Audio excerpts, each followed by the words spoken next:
In America's cities and towns today, flags will be placed on graves and cemeteries. Public officials will speak of the sacrifice and the valor of those whose memory we honor.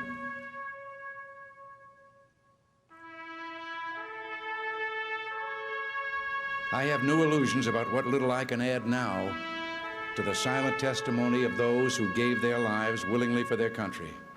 Words are even more feeble on this Memorial Day, for the sight before us is that of a strong and good nation that stands in silence and remembers those who were loved and who, in return, loved their countrymen enough to die for them.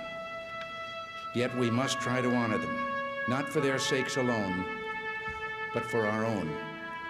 And if words cannot repay the debt we owe these men, surely with our actions, we must strive to keep faith with them and with a vision that led them to battle and a final sacrifice. Our first obligation to them and ourselves is plain enough. The United States and the freedom for which it stands, the freedom for which they died, must endure and prosper. Their lives remind us that freedom is not bought cheaply. It has a cost. It imposes a burden.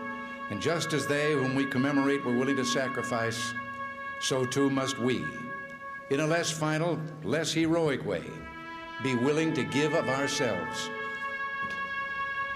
Each died for a cause he considered more important than his own life. Well, they didn't volunteer to die. They volunteered to defend values for which men have always been willing to die if need be, the values which make up what we call civilization. And how they must have wished, in all the ugliness that war brings, that no other generation of young men to follow would have to undergo that same experience. As we honor their memory today, let us pledge that their lives, their sacrifices, their valor shall be justified and remembered for as long as God gives life to this nation. And let us also pledge to do our utmost to carry out what must have been their wish, that no other generation of young men will ever have to share their experiences and repeat their sacrifice. Earlier today, with the music that we have heard and that of our national anthem, I can't claim to know the words of all the national anthems in the world, but I don't know of any other that ends with a question and a challenge as ours does. Does that flag still wave o'er the land of the free and the home of the brave? That is what we must do.